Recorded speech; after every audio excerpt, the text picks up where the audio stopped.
Hello and welcome guys, welcome to my channel it's Sajid Shaikh. तो आज की इस वीडियो में हम बात करने वाले हैं एएल की लैंग्वेज के ऊपर। तो एएल के लैंग्वेज में किस तरह से कोड यूनिट क्रिएट होता है, ठीक है, किस तरह से हम उसको यूज़ करते हैं, तो उसको हम देख लेते हैं। तो चलिए स्टार्ट करते हैं। In this module you will learn about the code unit object along with the table and pages. The code unit is the core object of the Microsoft dynamics 365 business central application. ठीक है, तो further इसकी यहाँ पे details मौजूद है। This procedure can be access from the within other procedures and trigger on page table and other code units. ठीक है, तो कोड यूनिट से रिलेटेड यहाँ पर इन्होंने एलिमेंट्स दिए हैं, कहाँ कहाँ हम कैसे कैसे यूज़ कर सकते हैं। तो ट्रिगर्स है, फंक्शंस है, वेरिएबल, प्रॉपर्टीज़ और स्टेटमेंट है। ठीक है, code unit contains only one trigger on run. तो कोड यूनिट की क्लास सिर्फ ऑन रन का ट्रिगर अपने साथ रखती है। ठीक है, this trigger is always available and is implemented when you run a code unit by using the code snippet t code unit for creating a code studio visual studio code on run the trigger is automatically generated। जब भी आप कोई code unit बनाए या कोई भी class करते हैं तो उसके शुरू में कोई भी आप क्लास, पेज, टेबल कुछ भी बनाए तो उससे पहले अगर आप टी लिखेंगे और उसका वेरिएबल या फंक्शन कुछ भी लिखेंगे तो खुद ब खुद वो क्या करता है कि उसको पूरे का पूरा उसका मेथड लाइक डिफ़ॉल्ट पिक करके लेकर आता है। ठीक है, अच्छा, subtype properties, there is a 5 subtype properties over there. So normal, the default value for every new code unit, this subtype is a regular code unit, is as only one trigger on run। ठीक है, okay, अच्छा, उसके बाद है install. This type of code unit will only belong doing the installation of the extension package. This subtype provides access to extra trigger. ठीक है, तो install की जब बात आती है तो इंस्टॉल की भी टाइप होती है इसकी।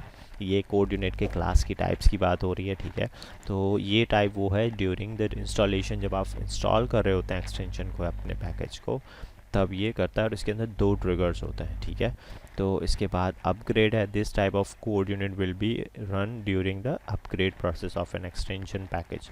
This subtype given access to 5 extra trigger. ठीक है, अपग्रेड की क्लास के अंदर क्या है कि ये क्या करती है कि लाइक अपग्रेड जब भी आप कर रहे होंगे अपने एक्सटेंशन पैकेज को, ठीक है, तभी आप इसको यूज़ कर सकते हैं। और ये सब टाइप आपको देती है extra like 5 triggers different. Okay, test की जो है, test this subtype enable you to write a unit test function। you don't create a normal function in the code unit because it can only run during unit testing। okay, तो test runner है and this subtype will run one or more time test code units।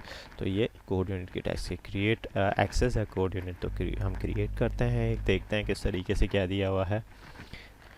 So code unit है, यहाँ पर code unit अपने type दे दी और आपने class का नाम दे दिया, और वही जो एक्सटेंशन में हम कोड वगैरह देते हैं, लिमिटेड एक्सटेंशन। आप मज़ीद वीडियो, इसकी स्टार्टिंग की वीडियो देखेंगे तो आपको इस चीज़ की समझ आ जाएगी कि हम इसको किस तरीके से नंबर्स को मैनेज कर रहे होते हैं। तो सब हम बात कर लेते हैं एक्सेस टाइप के ऊपर। ये हमने इसको एज अ पब्लिक रखा हुआ है, सब टाइप हमने इसकी नॉर्मल रखी है।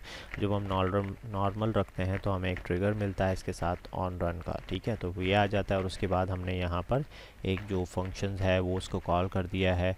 ठीक है, तो हम क्या करवा सकते हैं कि इस फंक्शन को डायरेक्ट भी यहाँ से कॉल करा सकते हैं और इस मेथड का लाइक ट्रिगर, और डायरेक्ट इस मेथड कोड यूनिट के क्लास के अंदर से ये मेथड भी को कॉल करवा सकते हैं। ठीक है, तो इसी तरह से यहाँ पर अब इसको डिफ़ाइन किया गया है, ऊपर वाली क्लास को यहाँ पे यूज़ किया गया है। यहाँ जो क्लास है 50101 और माई कोड यूनिट 2, तो इसके ऑन रन के ऊपर यहाँ पे क्या किया है कि माई कोड यूनिट लाइक एक वेरिएबल आपने ले लिया, इसको आपने टाइप बता दिया और क्लास का नेम बता दिया। ठीक है, अब ये जो वेरिएबल है फर्दर आप इसको इसमें से क्या कर रहे हैं, अगर मैं दोनों इसको स्क्रीन दिखाऊं तो इसके अंदर माई कोड यूनिट के अंदर इन्होंने जो माई फंक्शन है, ठीक है, इसके अंदर 2 पैरामीटर पास किए हैं। एक में इंटीजर है तो यहाँ 5 वैल्यू दे दी है।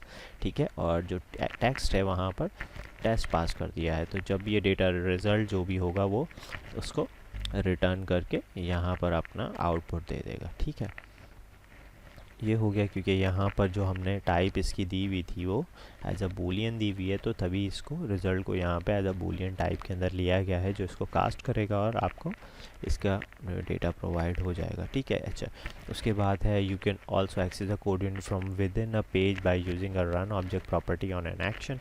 If you use the run object property you can use only the on trigger not the function within the code unit. Okay, तो जब भी आप इस क्लास को पेज यूनिट लाइक उसको कॉल करेंगे किसी फॉर्म के ऊपर से, ठीक है, तो उसके एक्शन के अंदर जाकर आप जो भी एक्शन या बटन के क्लिक पर या जहाँ पर भी इसको कॉल करेंगे, तो उसके अंदर जब भी आप कॉल करेंगे तो रन ऑब्जेक्ट के अंदर, ठीक है, उसको कॉल करेंगे और माय कोड यूनिट वाली क्लास को हम दे देंगे। तो जब भी इसको कॉल करेगा तो आपका ट्रिगर कॉल होगा। इस यहाँ से आप जो भी इस तरह की चीज़ करवाना चाह रहे हो माय कोड यूनिट का सिर्फ ट्रिगर कॉल करेगा, आपका फंक्शंस कोई भी कॉल नहीं होगा, ठीक है।